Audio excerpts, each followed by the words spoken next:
Hello everyone, I'm Reed. I'm a PhD student in Hyderabad University, and today we are talking. I would want to talk about the phase from PhD admission to no, from PhD proposal making to PhD admission. Okay, so what are the feelings that I went through, and probably many of you might go through the same. Okay, I mean, not all, everybody will have different kind of experiences, and it also depends on what kind of person you are. I think that I am a very, you know, crybaby kind of person who would cry every time and all that. But yeah, leaving that aside, what I mean here is that there will be many phases during which your up and down things would go on. You would feel motivated at one point of time, the next time you will feel so low. So this will be very common until and unless you get an admission, and after you get your admission, you also feel the same. This is again for people who are trying very hard, are very serious about academics, and would want to pursue academics, would want to learn research and all of that. So basically, people who aren't into academics and are taking it just as a backup option, I don't know whether they'll relate to it or not. I'm talking about people who are trying very hard for to get the things in academia. Okay, so now this what I'm saying is based on my experiences. Okay, what I felt, though I did not have to wait much, but then within that time period also I had so many emotions, a roller coaster going on here and there. Sometimes so motivated, the next I would like crumble down, I would cry that no, my proposal isn't good, I wouldn't get anywhere. And especially people who have taken drops, um, that is very different for them. So let's talk about it in detail, and I would want you to listen to it and think that these things can happen and happens to everybody, uh, to everybody who is serious about academics and who's learning. Some people are prodigies, they might not feel that, but yeah, most of the people do. Okay, chalo, so I'll talk about just a few things here and there. So yeah. So the things that I'm going to say is very much applied to PhD process itself, like PhD whole journey itself. First thing is so I am talking about my experiences here. Okay, I wouldn't generalize it, but then I feel that most of the people could relate to it. So what happened? I had my end semesters. I completed my masters in July, and then from July to December, it was the time that I was preparing and I was applying to places and all of that. And I need to have a proposal. Now my mind was sure कि मतलब मुझे एक साल तक में मतलब इस साल में एडमिशन लेना है. I have to get in and I was ready to get anywhere. Okay, anywhere, like मुझे अपने स्टेट कॉलेज पे भी ले ले तो मैं चली जाऊंगी as a backup option. Although of course I wouldn't want to, I mean, have that portfolio where to those state central universities and फिर state universities से I wouldn't want to, but then I was ready कि मुझे कहीं भी मिल जाए तो मैं चली जाऊंगी, बस कोई ले लो मुझे यार. So that was the feeling I had. I was prepared ऐसा तो and from July to December first तो मेरा JRF नहीं था उस टाइम पे. So that was an added disadvantage I would say, because I had to prepare. And उस time रीनेट चल रहा था, आई रिमेंबर. यस, तो मैंने अपना क्लियर किया 2024 को ही. जुलाई के टाइम पे रीनेट हुआ है. रीनेट हुआ था तो जुलाई में मैंने तो पेपर दे दिया था. उसके बाद फिर अगस्त में हुआ पेपर, कैंसिल हो गया था. And man, at what conditions I gave paper, that was so terrible. And there was articles about it man, I think. Yeah forget it. So it's like कि एडेड एडवांटेज, बहुत सारे लोग net और ये साथ में कर रहे होंगे और इतना दिमाग कचरा हो रहा होगा, राइट. तो वो था, लेकिन मुझे था कि नहीं यार, कुछ भी करके एडमिशन लेना है तो JRF भी करना होगा, और प्लस JNU JRF डिमांड करता है, तो I was not sure, I was sure that I won't get in to JNU. Why was I don't know, but I was sure about that because I did not try enough. Again I'm saying this कि जहाँ पे आपका masters है वहाँ पे ज़्यादातर chances होते हैं कि कैन गेट इन, प्रोफेसर वगैरह से बात करने से, नेटवर्किंग करने से things can actually work out. So that would I would mention, but I was sure कि I wouldn't get there. What I was thinking कि मेरा कहाँ हो सकता है, मुझे ऐसा लग रहा था कि मेरा शायद BHU हो जाए, ऐसा ऐसा, क्योंकि मैं BHU की स्टूडेंट हो रही हूँ बैचलर्स में. Of course, I wasn't that sure, but I was thinking कि maybe I have my chances there, okay. तो अब तो मैं उसी हिसाब से अपना प्रपोजल तैयार कर रही थी. मैं देख रही थी मेडिकल ह्यूमैनिटीज़, मेरा एरिया, मुझे एंड तक मुझे लग रहा था कि मुझे इसी एरिया में कुछ करने का है, मैडनेस, साइकोलॉजी, मेडिकल ह्यूमैनिटीज़, ये वगैरह, ये सब में कुछ करने का है. तो मैं प्रोफेसर्स को ईमेल करती थी. मैंने क्या किया है मैं पूरी अब बताती हूँ, ठीक है. मैं ईमेल करती थी, मैं रैंडम प्रोफेसर को ईमेल कर रही हूँ, फीडबैक मांग रही हूँ. ये तो एंड के टाइम में जब मैंने प्रपोजल बना लिया था, और मैंने प्रपोजल शायद अपना फिनिश किया था. और मैं बताऊँ, प्रपोजल हमेशा ही फिर से बनता रहता है. I mean it gets amended every time. हमेशा जिसको भी भेजना है थोड़ा अमेंड करके उसको भेजना होगा, उस टाइप का. ऐसा करो, आई वुड सजेस्ट. तो अब मैं भेजती थी लोगों को, प्रोफेसर्स को ईमेल भेजती थी, किसी भी random person, not random, seniors वगैरह हैं उनको पढ़ने के लिए भेजती थी. Response, I would want result and feedbacks and all. और कभी कभी feedback, I remember talking to one senior, he was like, he had completed his PhD and he said कि री तुमने कौन से टेक्स्ट लिए हैं, I mean you should be taking those text, आधे come under literary and what sort of thing, ऐसा कुछ था, ठीक है. And I was like, man, अब तो मेरा पूरा प्रपोजल ही रद्द हो गया है. मुझे नहीं समझ में आ रहा है कि अब क्या करूँगी मैं. ये तो क्योंकि of course he is experience, JNU से PhD किया है एंड रियली गुड पर्सन, मतलब अच्छे स्कॉलर रहे हैं, तो उनका अगर ये पॉइंट ऑफ व्यू है तो ऑब्वियसली मेरा तो मेरा तो टेक्स्ट ही जब गड़बड़ चले गए, और टेक्स्ट भी बहुत लिमिटेड थे, ठीक है. सो टेक्स्ट भी बहुत लिमिटेड थे उस चीज़ में. तो दैट वाज अ प्रॉब्लम कि मुझे और भी टेक्स्ट नहीं मिलेंगे इसमें काम करने के लिए इंडियन में. तो फिर मैं 2 दिन रोई, 2 दिन कुछ काम नहीं किया कि यार पता नहीं, बहुत रोया मैंने. फिर मैंने सोचा कि छोड़ो, अब कुछ नहीं किया जा सकता, अब इसी को कुछ करते हैं, किसी और को भेजते हैं. जब उनको भेजा, उन्होंने ये वाला चीज़ नहीं निकाला, उन्होंने कुछ क्वेश्चंस किए. तो मुझे थोड़ा सा मैंने ये क्रॉस चेक किया उनसे कि ऐसा प्रॉब्लम हो सकता है. बोले कि कुछ भी प्रॉब्लम हो सकता है, अगर तुम्हारे पास उसके लिए रैशनल है, you have the solid reason for it, you have to explain it. If there is any problem and you have to explain it, just that there can be so many problems associated with the research proposal, so many limitations and so many loopholes, and if you're able to explain that, that means it's fine, no problem. So that is there. तो उसके बाद लोग professors को email भेजना, response तो आएगा नहीं, maximum लोगों का रिस्पॉन्स ही नहीं आता था. 1-2 प्रोफेसर का भी रिप्लाई कर दिए कि हाँ ओके ये वो. मतलब मेरा ये जो ईमेल करने का मतलब ये भी था ना कि आइडियली मतलब यही था कि यार मैं प्रोफेसर मुझे जाने वो, लेकिन ऐसे वो सेलेक्ट नहीं करेंगे, ठीक है.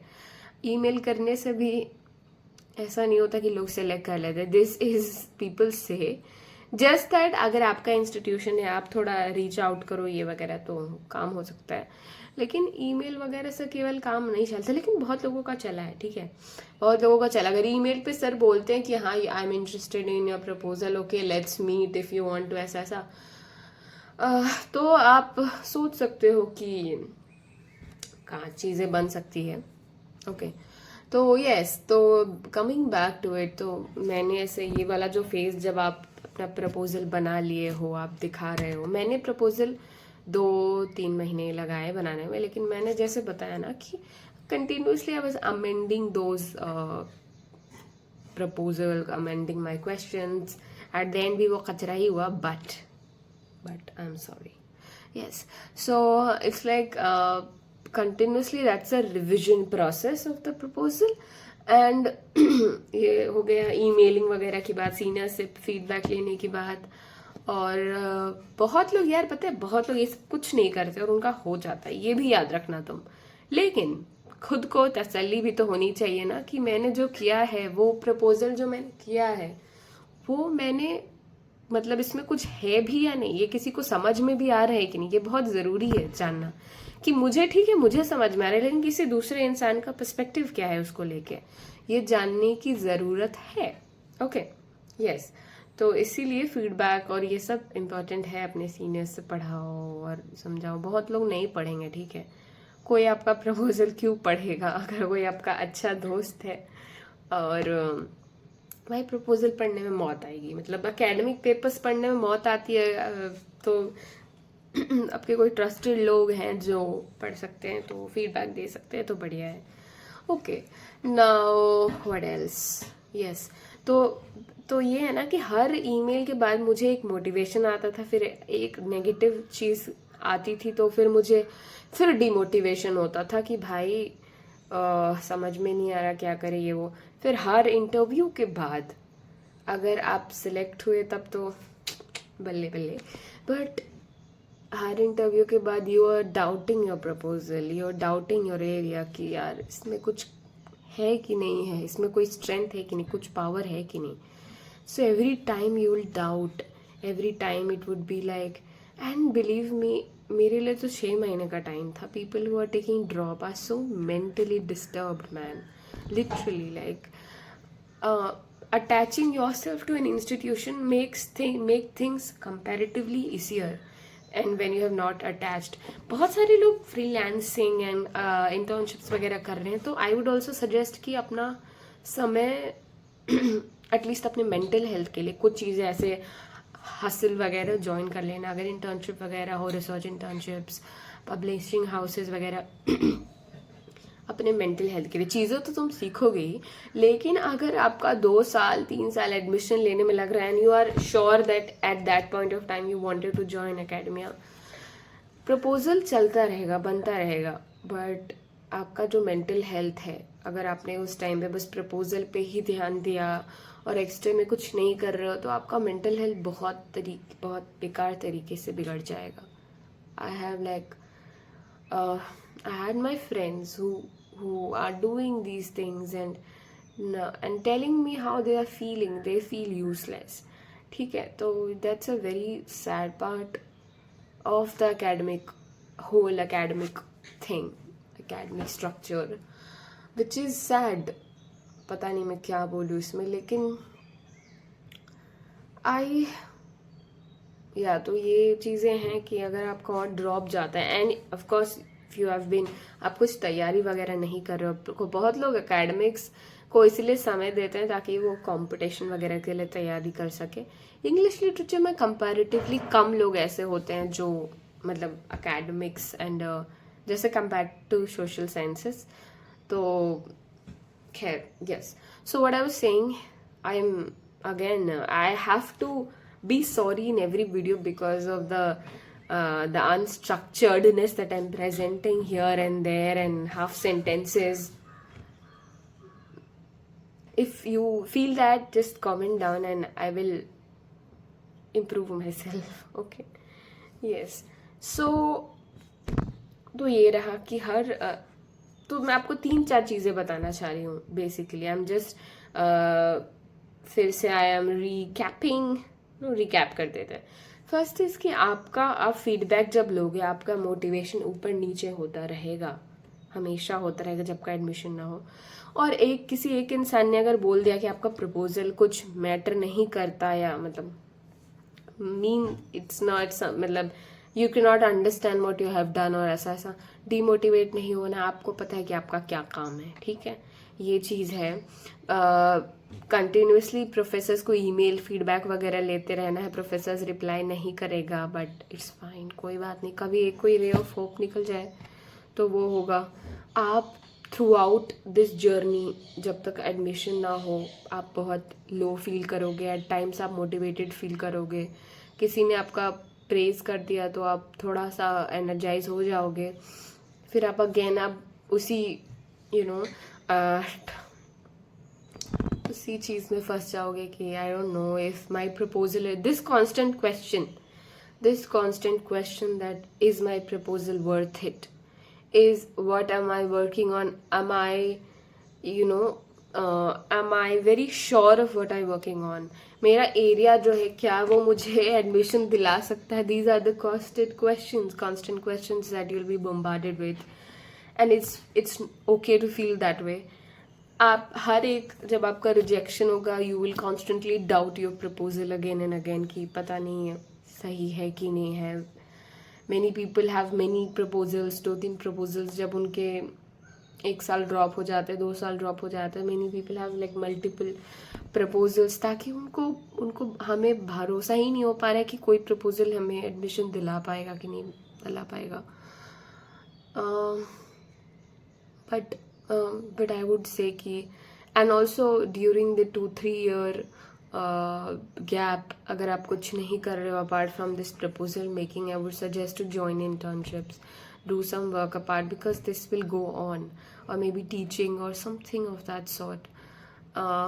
At least it will subside थोड़ा सा your mental health, because that's going to be so troubling. Everything is troubling, but पर वही लगता है ना कि यार आपने अपना मेहनत करके रख दिया है, आपको पता नहीं चल रहा है कि ये चीज़ मुझे दिला, एक प्रपोजल आपका एडमिशन गारंटी करेगा, तो वो चीज़ में थोड़ा डर लग जाता है कि पता नहीं क्या है. ठीक है, सो ये सारी चीज़ें हैं जो मुझे बतानी है कि जब भी आप किसी इंटरव्यू में रिजेक्ट हो तो ये मत सोचना कि आपका प्रपोजल ख़राब है, या फिर अब मैं क्या बोलूँ पता नहीं. One thing that I wanted to mention is that try applying to as many places as you can. Okay, try applying to many places. हर जगह अप्लाई कर दो अगर आप अफोर्ड कर सकते हो. ऑफ कोर्स बहुत महंगे इनके एप्लीकेशन फॉर्म्स होते हैं, 2000, 1800, 1500, ऐसे बहुत महंगे एप्लीकेशंस होते हैं. अगर आप अफोर्ड कर पाओ तो काफ़ी जगह अप्लाई करो, and do think about other states also, because opportunities are really less. So yeah I would ask you, because केवल ऐसा नहीं कि मुझे उस जगह में नहीं जाना. प्रॉब्लम ये भी है कि आप अगर इंटरव्यू देते हो वहाँ पे, then your proposal also gets amended again कि नो आई चेंज, क्या क्या प्रॉब्लम्स हैं, क्या क्या सजेशंस है, उस हिसाब से आपका प्रपोजल भी चेंज होता रहता है. So that's what I am suggesting, but again if you can afford then only. Okay, think I must have missed a lot of things and I've repeated a lot of things, but I hope you can sense what is going to come in when you are you're in the process of applying for things, applying for universities and getting rejected by it, and feeling low, feeling that your proposal doesn't will not able to give you an admission and all that. You have to have hopes. Please have hope, and please engage yourself in things that at the longer run will help you, because pursuing a research internship, ये सब भी अगर आपका admission नहीं हो रहा है तो ये सब आपके CV में ही ऐड होगा, and at the end of the day you will gain a lot of experience. So give yourself that time, and क्या पता उसी वे में आपको कुछ और दिख जाए. Just be hopeful and be patient and believe in God.